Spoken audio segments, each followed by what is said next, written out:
a lot better, or is this team's just forgotten to ward camps and really find... You need an anti-Evelynn plan, but there's ways with Evelynn now being a distinct factor in the LCK, in the LMS, and now here, to play against Evelynn. You feel like, give it a couple of weeks, teams will remember, okay, there is a way to make Evelynn accountable. Yeah, I mean, as always in the first early weeks, teams are still figuring out what to do, but we are in the champ slate now for game number 2 as IG gonna ban away the Scion and the Yogurt once again, so targeted over at Aluka and Mystic respectively. Azir, the final ban there, up against Shie, Gragas, Kalista, the same bans again for World Elite. So far, we're gonna have a very similar looking draft, it feels like. I mean, World Elite just don't want to get in a position where they're picking those hyper carry roles, but more simply just not have this weird Rek'Sai top Evelynn jungle situation. Maybe just hold the jungle pick to the second rotation. I feel like last pick junglers maybe a bit much, but given how spirit-centric World Elite are as a team, it's worth considering. I mean, I think later in the draft is certainly a good recommendation, as Cassiopeia was the last ban there for World Elite, so I believe the same 6 bans as game number 1, which means IG, if they want it, can go straight back to the Alistar first pick, but Zataya's been hovering Lulu for quite a while, bopping between a couple different champions, but we're back to ambiguous picks. It's Rek'Sai first. Nothing ambiguous about the Nidalee that's being hovered over. That's the sort of flavor of pick we want to see from Spirit. Not necessarily going to have to opt into picking this Nidalee this early. You don't feel like Kakao's going to blind pick that jungle matchup if you have to guess. World Elite and Aluka in particular looking to continue on the Hecarim train. Remember, gave away First Blood very early in a manner reminiscent of Dyrus in the TSM vs SKT game. Need to be a bit more on the ball when you're against a strong pressure jungler, even a pressure top laner like Hecarim. Yeah, you can see Hecarim should be the pick here, but Sejuani is locked in actually by Spirit, so going to go back to more of a control, more team fight jungler, I guess, coming through. High impact for sure, but can maybe get bullied here by Kakao, especially if he just wants to take the Rek'Sai. It's just a surprise to see them basically indicate their top lane and jungle matchups off the bat. There's no ambiguity about these picks, and we've already seen that top lane Rek'Sai is an ambiguous pick. So it's surprising to see them lock in these predictable champions, because now IG have all the information and all the options to work against World Elite. And they're going to keep fairly ambiguous potentially here as well. I can see the Alistar being hovered again. I can hear had a great looking game with the Nocturne being considered. I think he's flying on a plane right now, but he can still hear it all the way up there. As Kakao is hovering the Nocturne. I like that you mentioned Black Cleaver being a Nocturne item, but they do fade away from it just at the last second. It's actually going to be Rek'Sai jungle, you have to think, because Na and Alistar are the second and third picks. I feel like if Black Cleaver stays as strong as it is, we will eventually see a Nocturne with Black Cleaver. I am not willing to commit on that champion having Smite, though, because top mid lane Nocturne, of course, was a very old counter pick to Twisted Fate. So maybe that will be where we finally see the Black Cleaver Nocturne. But we don't know if we'll see it this game as they go for the Na versus Hecarim. We mentioned this matchup.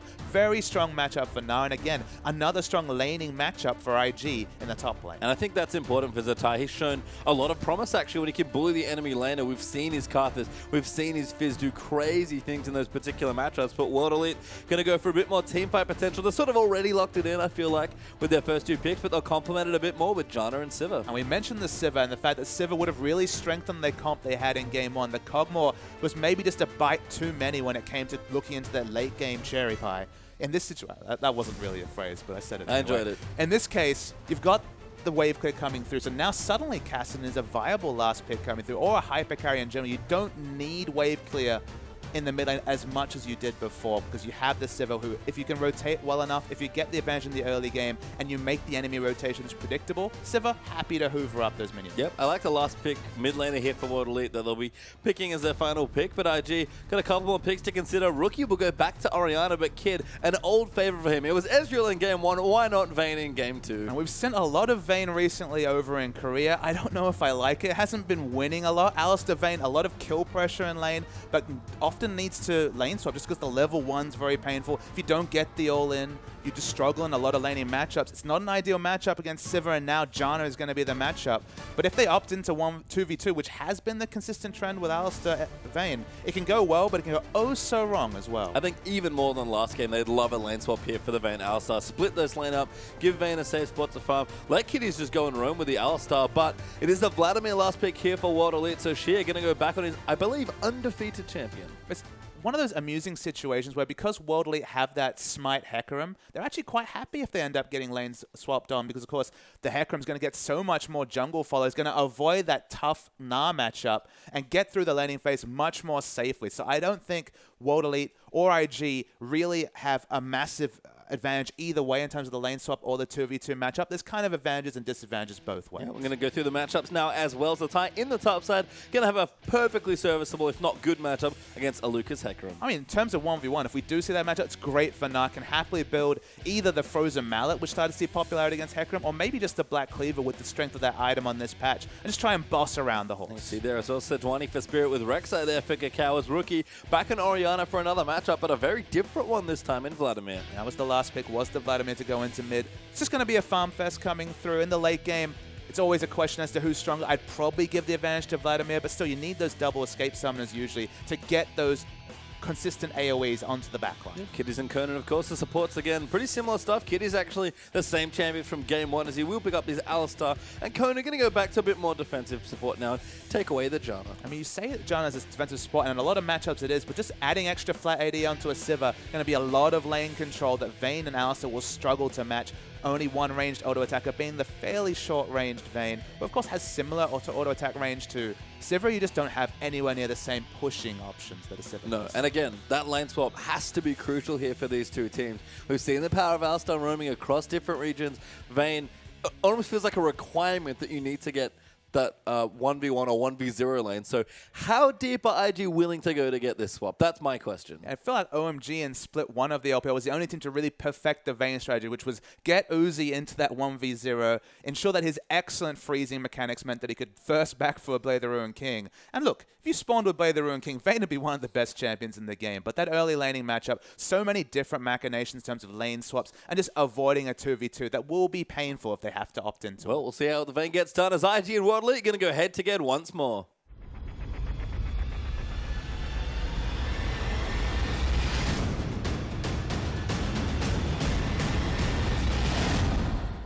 And welcome back into a pause as we're about to start our second game here, IG versus World Elite. Invictus Gaming, currently a game up here as rookie, looking very happy. They're probably looking forward to his singing lesson later this evening. Absolutely. I love the little memes they've got through on the player pictures. It's amazing. If you missed that, rewind back the VOD if you're on YouTube, easy to find, and just look at some of those pictures. The one for rookie is just amazing. I'm sure you can browse through Twitter as well, but yeah, even Aluka one kind of having in stitches as well during the break. That was good stuff. For Spirit, looking pretty serious as per usual. I have to say, Spirit, he fluctuates pretty heavily between, smiling, laughing, chatting with his team, and just is very confident, very focused deaths there. Well, I mean, it was the best of 5 against TSM, where at IEM you saw Spirit, really rallying the troops, building them up. But best of 5 is very different to best of 2. They need a win in this situation just to get anything out of the matchup. Starting the season with 0 points would be a bit reminiscent of what was a really poor first half of the season for World Elite. In the LPL Split 1, remember, they went 0-11 or more at the start of that season. It was the same matchup. It was World Elite versus Invictus Gaming at the start of the LPL spring season, and it was 2-0 IG that day, and it's already 1-0 IG today. Yeah, looking to see if they can do it again. I think World Elite, pretty painful memories of that first split, you have to think, so don't want to repeat that here. It would be hilarious to me if once again World Elite IG would, of course, go 1-1 in their first opening match, but it's important to get momentum in both these teams coming back in. Even with relatively similar rosters, it's a new season. We definitely noticed with World Elite's playoff run in spring that every single point matters here in the LPL. So, they might be looking now thinking, whatever, it's just 2 games of 40 or something that they have to play, but it certainly all matters coming down to the end of it, and both these teams want to get off on the right start. I feel like World Elite's drafting phase this time a lot stronger. We don't have the 3 losing lane matchups, at least in terms of lane control. You've got the Sivir Janna, who are going to be very comfortable against the Alistar Vayne if we do see that 2v2 eventuate. Vladimir versus Orianna, probably slight advantage to Orianna early, but Vladimir's going to be happily just farming away, staying on maybe slightly lower health values, trying to use those spells to get a bit of wave clear through, but still be mostly happy. And if we do see that eventual 2v1, just to avoid the dodge the lane for Alistar Vayne, Hecarim with Smite going to happily jungle a power jungle through. So it's definitely not the same champion select problems that we saw emerge for Game 1 for World of And important to note in that top lane in particular, it is Nah here for Zatai instead. Great champion, don't get me wrong. There's a lot of good Nah players in the LPL, and Zatai is among them, I have to say. Maybe not quite the top tier, but... He's not Koro. No, he's not Koro, but he's not bad, that's for sure. But, of course, the crucial thing about Nah, very popular. Be curious to see if the Black Cleaver does come out here again, but he does not take Smite. I mean, you got two options. That's the kind of the fun things that Frozen Mallet we saw because of just how it interacts with the Hecarim passive. It's still a decent laning choice, but Black Cleaver is probably the ultimate laning choice for a Nah now, just because Nah's, especially in that ranged form, is all about that very annoying auto-attack harass, and you're throwing out the Q.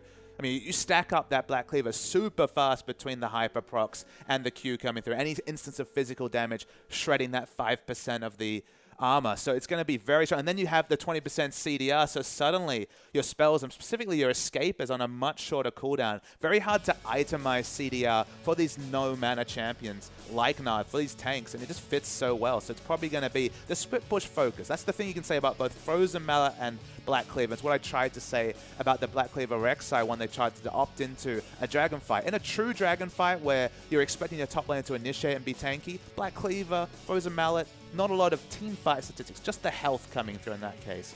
But when you're in terms of talking about the laning phase, you can really style up on a Hecarim with either Black Cleaver or the Frozen Mallet on Nah. Yeah, we saw a lot of mallets, I think, in the end of the last spring split as well. Black Cleaver just feels disgusting to me, to be honest. I mean, Boomerang's already on a pretty short cooldown. I forgot that it was actually physical damage, not auto-attack based, the Black Cleaver proc. So you're already getting, you know, auto Boomerang. So Boomerang does damage, it procs the Hyper, and then procs suddenly you're a dead horse. Yeah, and you're just speeding up. Boomerang's always off cooldown for some reason, and yeah, Hecarim's going to die. And we've seen it. No flash on these Hecarims, just the ultimate and the E to get them away. Kakao did a good job of first blooding Aluka, which I think for Aluka, unfortunately, must be, again, some horrible flashbacks from the first early stages of World Elite split, but Kakao's shown a lot of presence as pathing. I think Spirits, for me, might be the big question on the other side. What does he do this game? He's got a bit more proactivity on his jungler this time. He's got Sejuani, which is slightly different. I wouldn't say she's more proactive than an Evelynn. You probably get in the face in the level 2, 3, sorry, the Nunu in the previous game. So maybe in terms of ganking, has a few more options. Clearlove especially showed some very good jungle pathing with that Sejuani on occasion, but Clearlove also struggled on the Sejuani sometimes. I feel like it's feast or famine in the early game. The late game's pretty regular. You throw out that ultimate, usually hit it on a couple of people, and you feel good about your percentage health damage that scales. So many different scalings with Cinderhulk and, of course, the Northern Winds passive coming through. But in general, early game Sejuani is always a bit of a question mark, so we'll have to really take stock of whether Spirit can get things going this game like he couldn't on the Nunu. Yeah, just a reminder, we do still have a pause. Of course, you can see the players still looking very focused. They have a game to play. They're sort of gearing themselves up. They are allowed to talk about strategy, but everyone's staying pretty quiet, actually. Surprising to see, I guess. I mean, coming back to the Black Cleaver Nah, one of the kind of small things I love about it, Pastry Time, is that for people that have been playing Nah since release, you finish that Black Cleaver and it feels like it's old Nah again, because of course, with that 20% CDR, the big changes to Nah were around the fact that he didn't have as much of the CDR refresh mechanic coming through if you caught the Boomerang. They changed it so that it scaled over levels to about level 16.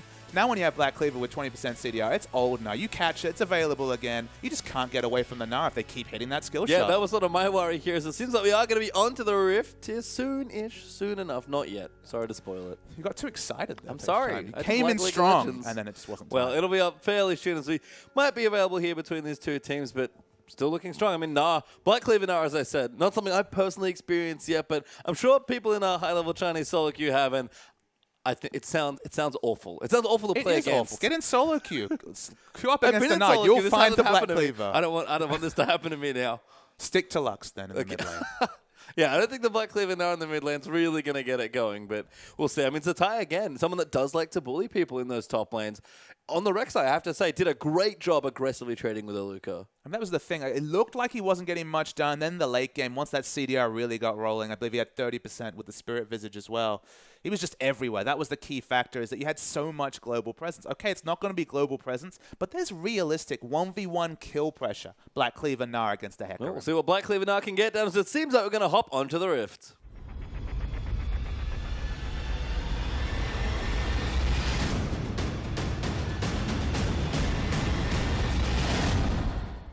And welcome onto the roof for our second game between Invictus Gaming and World Elite, an age-old Chinese League of Legends matchup. And Invictus Gaming currently find themselves up 1-0. And it looks like, just from the fact that Kid and Kitties are around this Krug camp, that we're going to see the 2v2 matchup. That's been the surprising factor, Page Time, as we look into the crowd. That is a sweet sign. I have no idea what's going on. Why solo kill? I don't know what's going on, but it seems great here. You're right, we are going to be in a 2v2. The Krugs were started there by Kitties and Kid. I believe the Grump was taken away by Mystic and Conan. Yes, you can see their experience there sort of betraying that for them here, at least for us as we can see. But classically an aggressive matchup here, but I don't expect Kid and Kitties, level 2 cheese aside, to get a big foothold in this matchup. It's just hilarious that we see this Vayne Alistar, and every single duo has been opting into 2v2 with it and losing. So I don't know what they know about the matchup. Obviously, level 2, if you can get that condemn against a wall with the big Alistar headbutt pulverize, sure, maybe there's some gimmicky kill pressure, but it's not a great laning matchup for Vayne,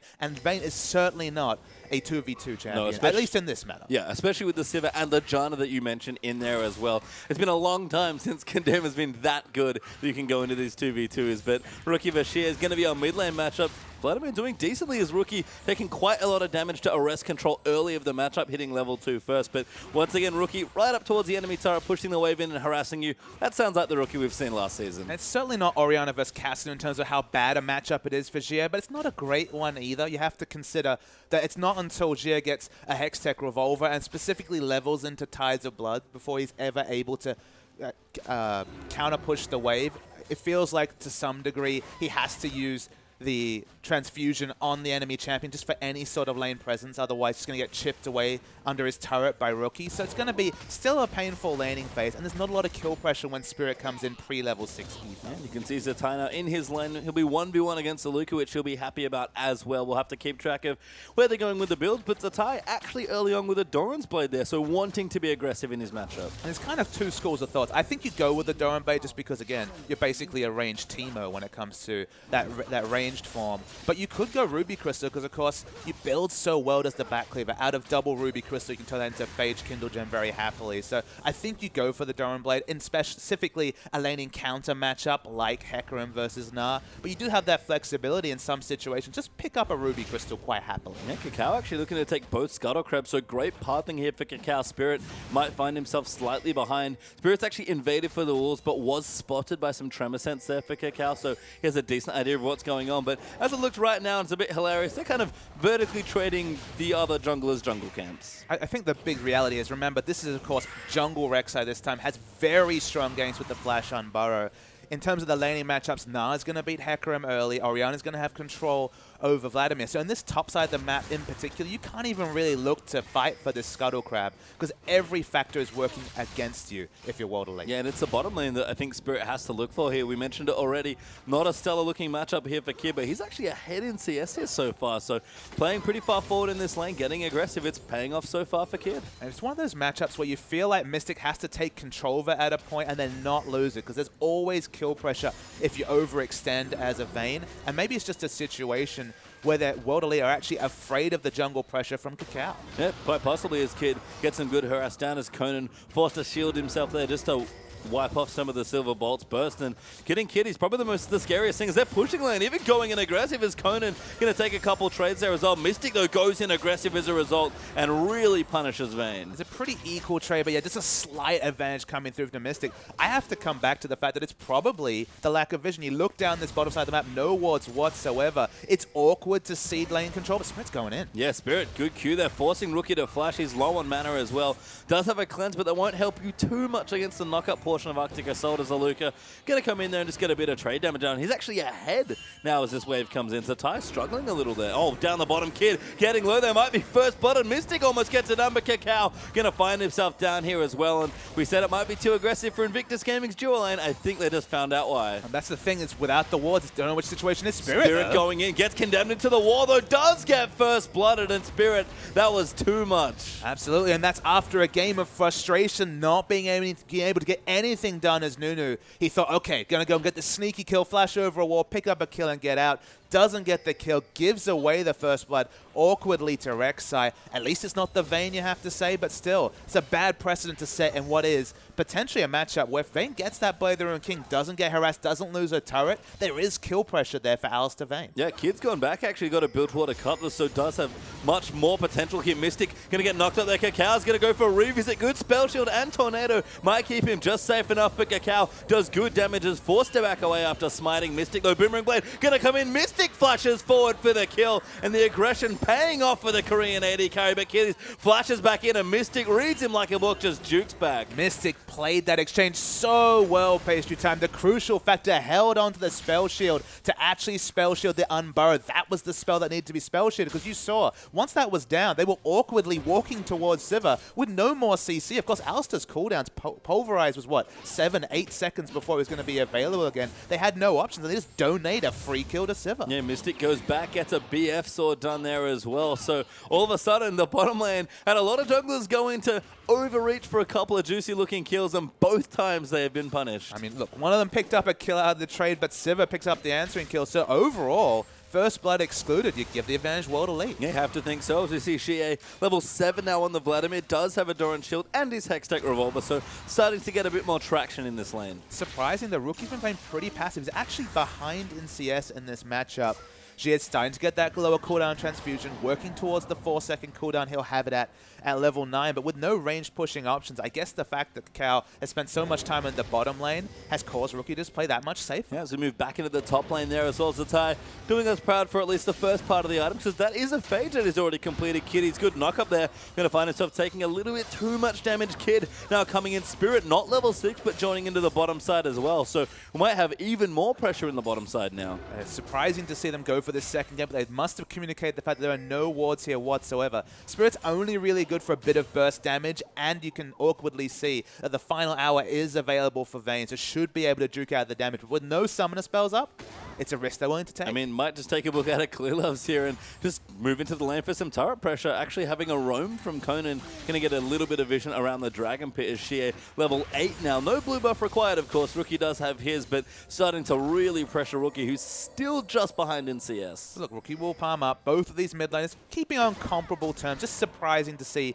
You expected Vladimir on, say, a 10 CS deficit. So the fact that Vladimir's ahead, it's slight bonus to Xie, but in the long run of things, probably not a significant factor. Nice ward there from Conan as well, popping it in. Gonna see Kitty's coming through, especially if they're pushing the wave in. They'll get good vision behind him. Most importantly, spot out Kakao when he comes for another gank. Exactly, and you know that's coming before too long. He's so good at pathing on this Rek'Sai. We saw in that series against Vici Gaming, so many turret dives, so many unique and innovative spots to use that Unburrow to come through. In this situation, been punished a little bit though, so just kind of tail between his legs, farming in the jungle. Not surprised, he's an old school Nocturne player, but he knows some creative ways to gank through some lanes as Rookie. Getting a bit more control back, we'll get now ahead slightly in CS as well, and you can see Xie, he's comfortable. I mean, it's 2 late game champions in a row. You have to think this one a bit more, bit easier, a bit safer to farm on. And his Vladimir, it's looked good so far when we've seen it. And Tatai trying to punish Aluka, but even he's just fine, although about 15 CS behind. 3-0 Vladimir, as we mentioned. Pink ward's been put down because they know Sejuani's in the area. They want to open up potential initiation. IG is split between wanting to clear out this ward and realizing this is a suspicious place to put down a pink. It's a dangerous place to put a ward, and that's an excellent pink ward to have in the bottom lane as well. It just gives you good vision. It gives you control over your side of the lane, but most importantly, especially in this matchup, spots the stupid Vayne. It was aggressively plopped down in vision, so you know someone else is around to take advantage of it. Sejuani uses that Q to get over into the brush.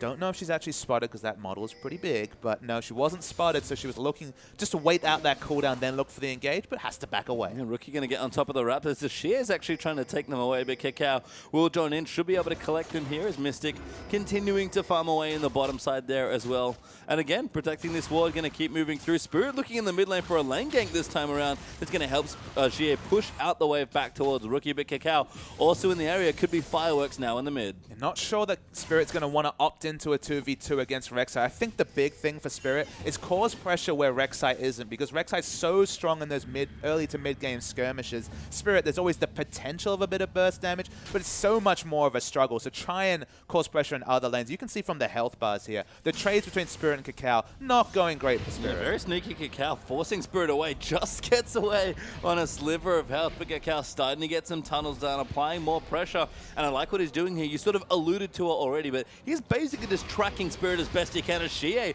uses his ulti there onto Rookie, but Rookie just shakes it off. Yeah, he's just looking for harass with that ultimate. I think that was a please don't all in me, I'm going to use the ultimate situation. Kept onto the pool though, so Cacao can't cause any pressure. But remember, you saw that flashing health bar. A Cinder Hulk Rek'Sai is able to do those sort of trades.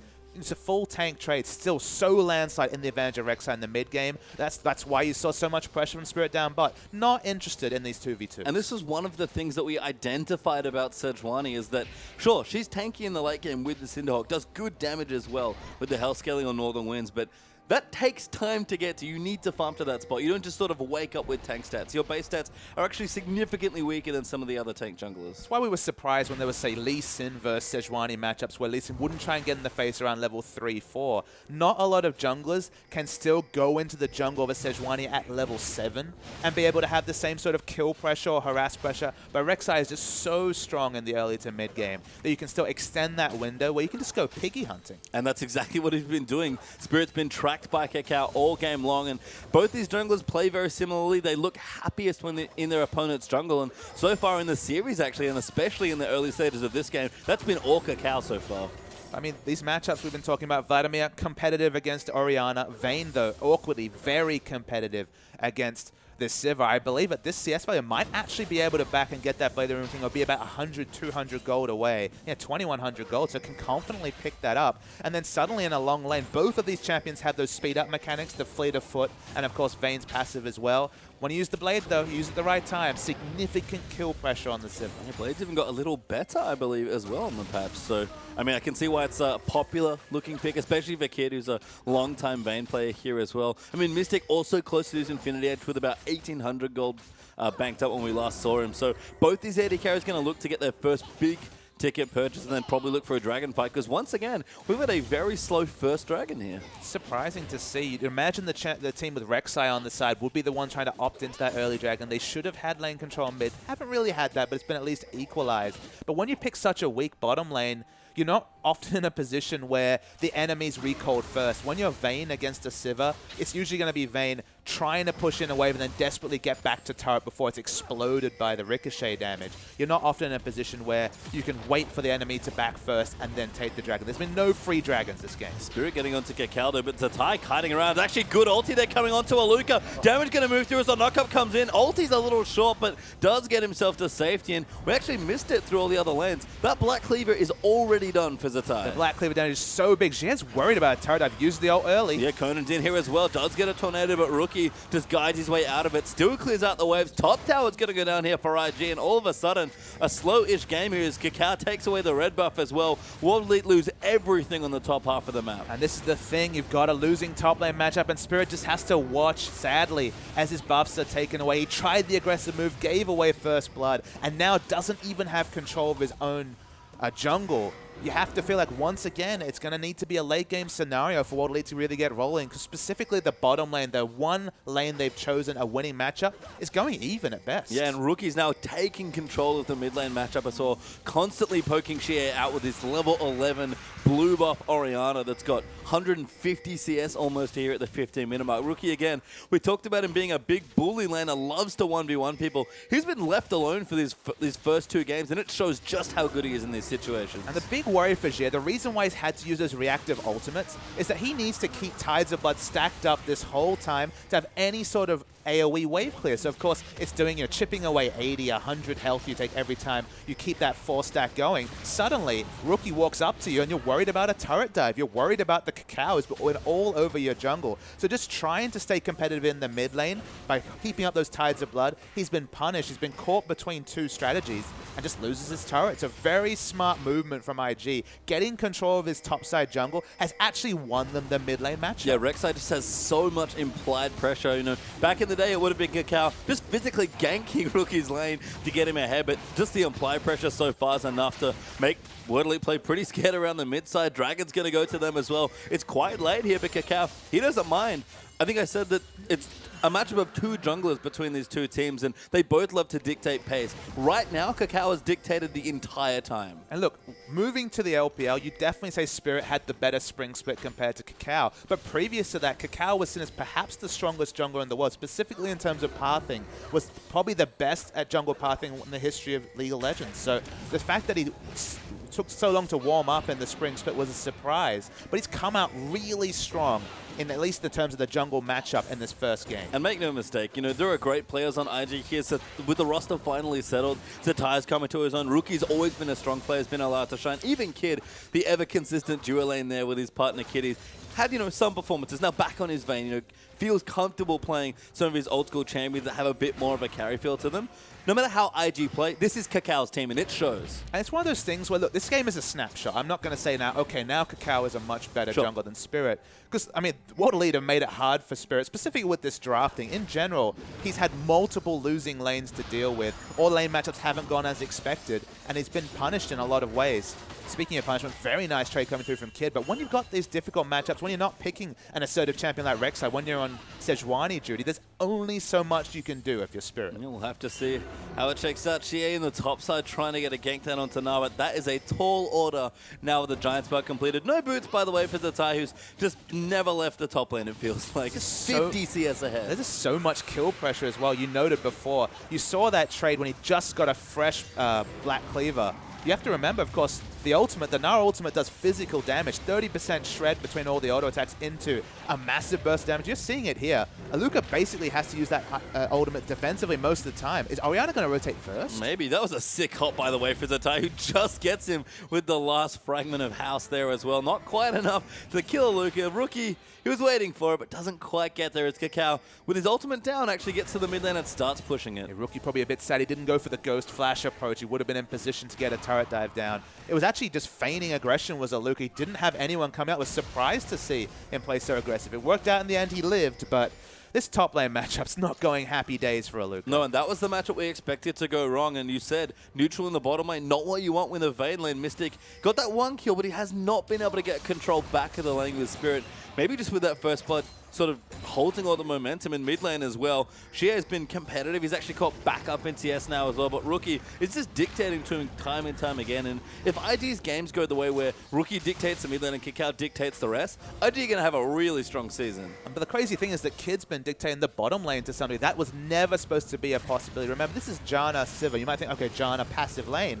But Janna's going to throw on AD. You should be able to push it in. They're respecting Kakao so much that they're not even looking to push in, despite the fact they had the Queen of Disengage if they ever look to be punished. But they've been on the back foot, and it's given Kid a free laning phase as Vayne, which you never want to say in a cast because it's going to be happy times for IG. It's great times for IG and real bad times for World Elite. Spirit did smite away his blue buff, so manages to protect that somewhat. Actually, he's probably the best candidate for it, so I do like the takeaway there. But Kid continuing to push in, starting to really turn on the aggression. And Alistar Vayne, not so hot at level 1, level 11 and level 9 with a Blade of the Ruined King done. They'll happily take a 2v2 now. That's why you see Sejuani has to put so much effort into bottom. Agree with you. Keep the blue onto Sejuani. Transition maybe late game with the lack of wave clear, put it onto Sivir for a bit more wave clear. But for now, just get the Sejuani going, because certainly the ganks and the jungle pressures worked extensively against Spirit. Picking up the experience even just from a big camp is necessary to keep him a relevant threat this game. Yes, Zatai's coming in. Rookie's actually joined in already, and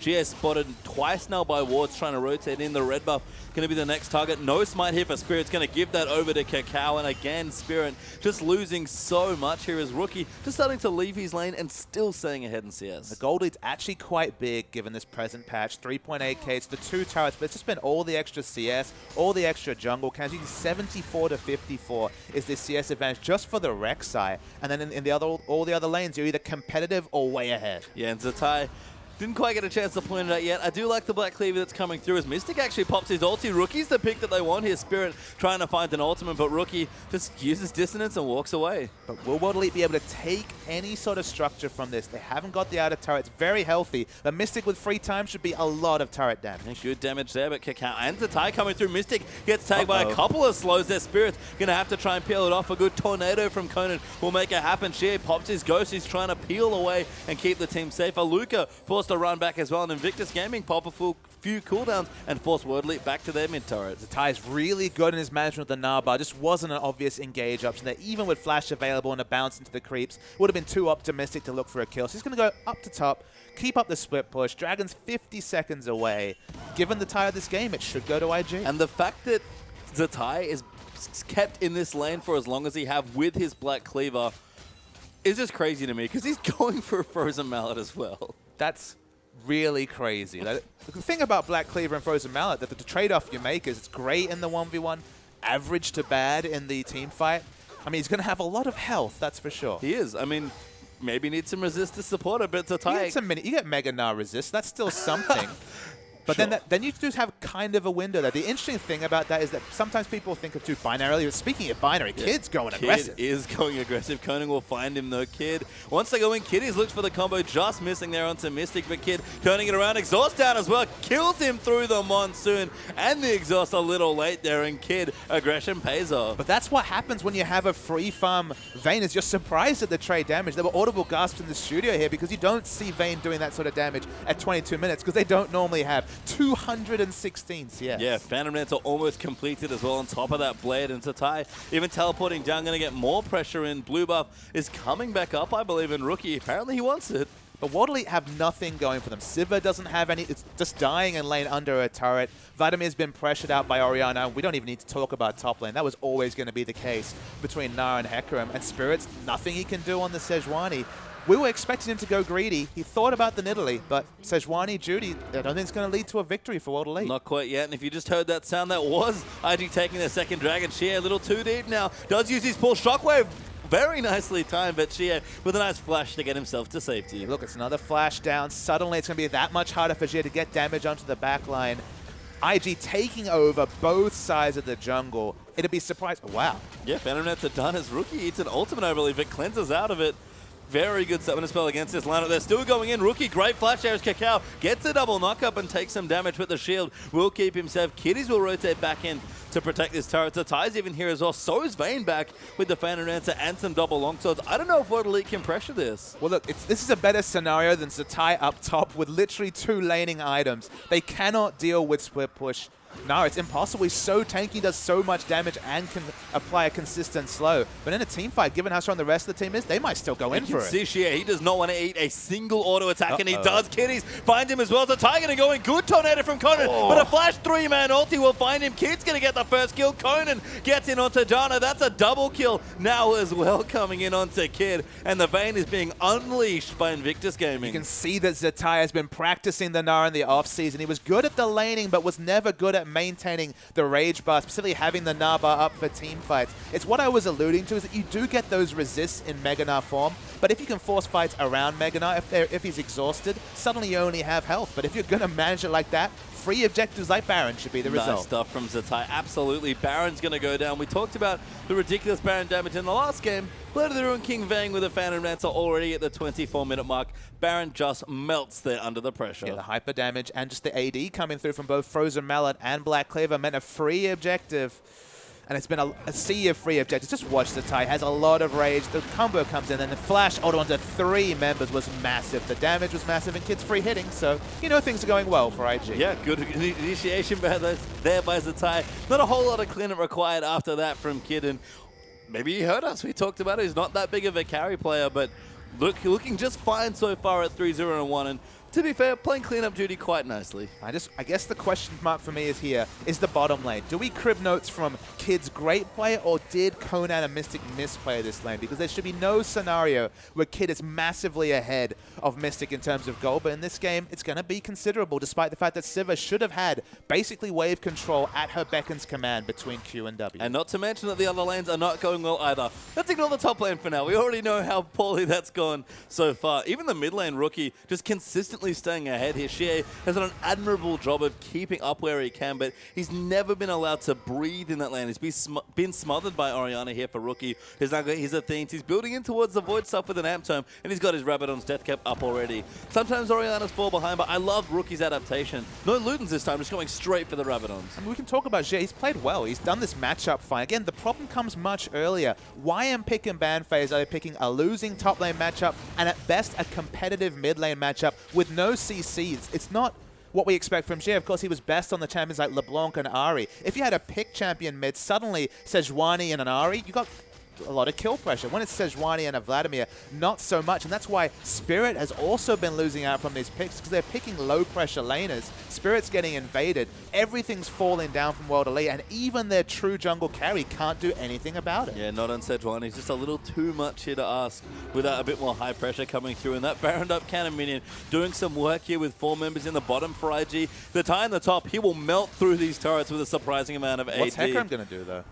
Run away, which is what we've seen for the last 10 minutes here. First turret falls down. Second should fall there in the top side. In fact, Zatai's almost done it here with the Luca. Charges into Zatai. Might just ignore him for the inhibitor. In fact, that's exactly what he does. I mean, he might even go for the kill. He's below half health, but has so much kill pressure on a Luca. Watch these auto attacks. Just silly. Yeah, damage is quite silly. Magana does get the wallop for a stun, but Mystic, Conan, and Spirit are all joining in as well. But Zatai backs away safely. Doesn't even need his flash, which he doesn't have so far. And IG rotate back in for another tier 2 in mid lane now. Look, if you're going to send multiple members, even with... Oh my that God! shockwave was so sick. Rookie gets the kill again onto Mystic Kid. Cleans out Sejuani. Aluka's pulled it in, but it's far too late. Kikau gets the knock up onto Aluka. Damage going to come through as Orianna going to get that next kill. And Invictus Gaming knows that it required this time. Rookie pinpoint accuracy with the ulti. Well, you don't have to play around a Gnar if Gnar doesn't even have to show up in a 4v5 and the surrender comes through.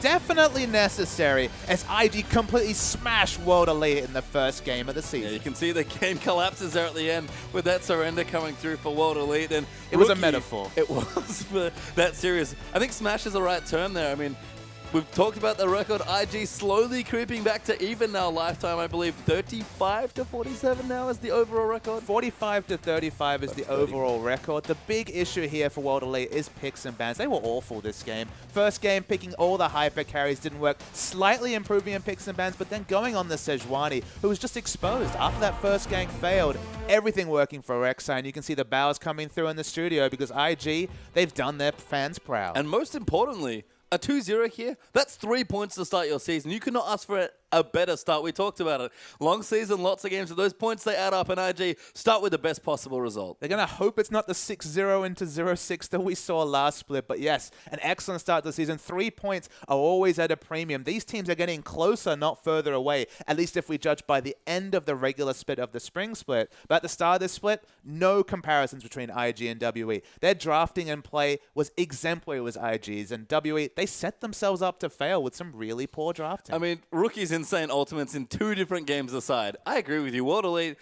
just never gave themselves enough opportunities to get themselves into a game. Spirit can carry. We've seen Mystic take over games. Aluka's solid. Even Shie's had his carry performances as well. World Elite don't have to play this way, and it might just be an experience thing for the roster, building up the champ pools, building up the synergy, but just scattered in that game, which is not what we saw from the end of their season last. And look, Mystic made 2 game-winning plays. But in general, he's made big plays, so Rookie's made big plays, in every series he's played. It's usually on balance. It's usually he does a great thing here, but a lot of other things have happened in the game. Unfortunately, World Elite could never make anything else happen. So when those heroics come through, they just lose off. Yeah, and a great strong start from IT. Gives himself 2-0 against World Elite and the first 3 points of their LPL summer season. But don't go too far away. When we return, unlimited potential, the newcomers will be taking on our second place finisher, Snake.